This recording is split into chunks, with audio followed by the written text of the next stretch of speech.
now in order to pick those, notice those. Then you have the Lady of the Harvest. Now the Lady of the Harvest talks of completion, release, harvest, and grief, as well as loss. I feel like you will feel loss and grief for what has passed, but you will have completed a cycle. So a new cycle will begin, which means that you will be able to enjoy the harvest that you've gathered up to this point. Then you have Lattice Moon's Daughter. Now Lattice Moon's Daughter, alright, oh, 2 videos. Alright, Lattice Moon's Daughter talks of lichescent shadow, spiritual guidance, illumination, and riddles. You will be guided in these riddles that are coming forth. Next you have the Death card, which means that something within you has ended, alright, has passed away. Yes. Then you have the Master Maker. Now the Master Maker talks of basically skill, craftsmanship, magician, moral strength, and invention.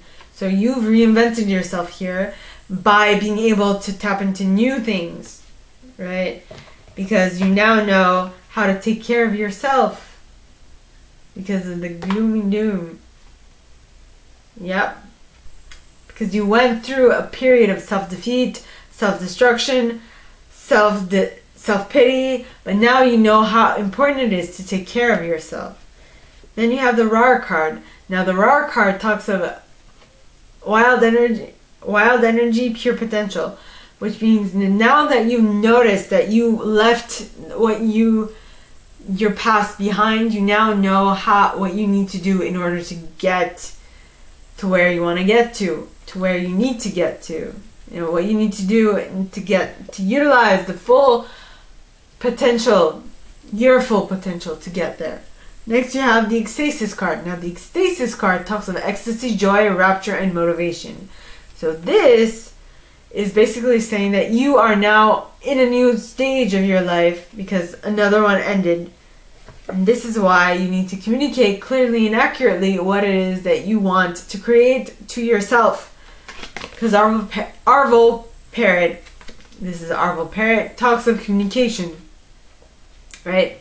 Next you have Tintin the Sylph, which talks of acute intellect, quickness, mental synthesis, and discernment. So you have to be discerning between what is for you and what isn't. Next you have the Singer of Transfiguration, which talks of transformation, transcendence, and metamorphosis. So things have shifted and changed for you, and that is what is surprising you, because you're like, what did I do that now it's changed? What? Pray tell. Oh, what? Next you have the Fawn. Now the Fawn talks of understanding the nature of nature, natural wisdom, natural magic. And the thing that changed is that now you understand what you need to do, how nature works, how you can manifest this thing that you've been wanting for so long. That 10 of autumn that you wanted to manifest. That is what you know. That is what you'll know how to manifest in your reality. Next, you have the Solace card. Now, the Solace card talks of spiritual empowerment, knowledge, consciousness, and synthesis. So you've gathered all the knowledge that you've gained throughout your life. You are synthesizing it, and you are gaining a consciousness, an understanding, something that you did not know prior, which is going to allow you to tap into the He of the Fairy Sword's energy. Now the He of the Fairy Sword talks of active principle, spiritual will, justice, and protection. Okay? So you have understanding now what you need to do next. You are now protected, and you also have gained strength, depth, and ancient wisdom to help you along your travels in order to get to what you want to get to, in order to manifest what you want, which is the 10 of autumn. Next, you have possibly you are so like intent on creating this 10 of autumn because you probably did not have the Ten of Bottom that you would have wanted, and so you want to create that for your own family. You want to create what you did not have during your childhood, is what I'm getting. Next, you have, wow, this is juicy for me. Next, you have, alright, the undressing of a salad. Now, the undressing of a salad talks of balance, avoiding extremes, being impossible, and achieving the impossible. Now, I call this, I don't know why I call this the fool's errand. Oh, I call this the fool's errand because it's like you are trying to convince them, convince this group that you are something that you're not, that you're them. Ah, okay. Oh, that is interesting. Okay, okay, so it's a fool's errand because you are, for the longest time, I feel like you tried to convince these people, and I relate these brown people in the background as people, as the brown dudes that are like scurrying around at the bottom of the screen in Mario Party because you're a Smurf, okay? I'm saying you, but this might be you or your crosswatcher, okay? So you, the person I'm reading to, okay, you are the Smurf, and you are talking to those little gnomes in Mario Party who just do one thing and one thing only, which is scurry left and right on the screen. That's all they do. So they don't have the wherewithal to think outside the box, right? And so you're trying to make them understand how to think outside the box, but they can't understand how to think outside the box. Okay? And so you are trying to make someone else become apt to be your partner, but your partner, let it be in love or in business, whatever. That cannot happen, other than if that person that you're trying to change wants to change. If they don't want to change, all the effort you put into making them change will not work. Point à la ligne. That's it. That's all that is. Basically, I just said point à la ligne means that's final. You can't change them if they don't want to be changed. That is it. That is what they are. You either accept them or you don't. That is what I'm getting at. So here it's just saying, instead of trying to change someone to be able to fit your needs, find someone who is already what you need and go with them, because it's no use. It's no use trying to change someone. It isn't. Believe me, it's not. It's not worth your effort. You'll just be hitting your head against a brick wall or a concrete wall, right? Next you have Sylvanus.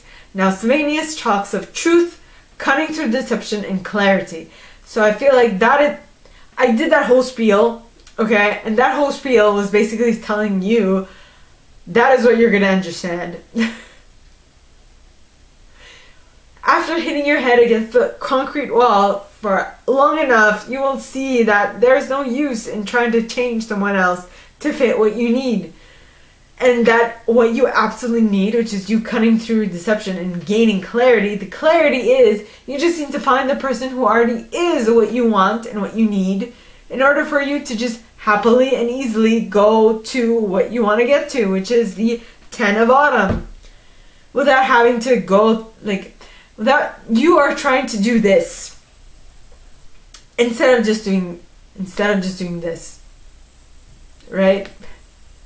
You're trying to take the long route to get to what you want to get to, instead of doing the easy thing. Who was it? I think in Star Wars. No, it would be Star Trek, but I don't think this applies. But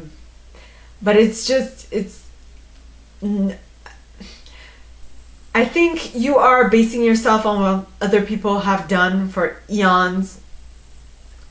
And I don't feel like that is going to apply to you. I feel like you're going to have to do it a different way. And I feel like that is what this card is saying. You need to cut through deception and gain clarity as to what it is you need. Your truth, not their truth, your truth. Wow. Because what you're looking for, what you want, is equal give and take. Unconditional giving and receiving from your partner. Let it be emotional, let it be love, let it be friends, let it be like whatever. You just want unconditional giving and receiving.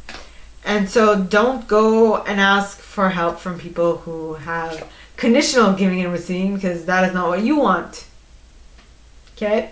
Next you have the Fairy Godmother. Now the Fairy Godmother talks of gifts, talents, grace, and helpful lessons. So this whole thing, this whole spiel is, I'm not trying to sell you something, but this whole reading is all saying that this was a helpful lesson, even though at the time, like right a minute ago, it was 11:11, and I saw that, which is like, this whole thing was for you to learn a helpful lesson. Though the reason why you were going back to square one is because you didn't learn your lesson. And you were just, your angels were like, okay, they did not learn it, so let's give them this lesson again in hopes that they will learn it this time.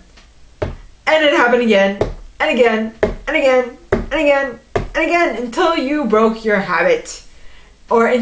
And it's going to happen repeatedly until you break your habit. See, I actually learned that lesson, like, I was reminded that lesson a while ago, like a couple of weeks ago.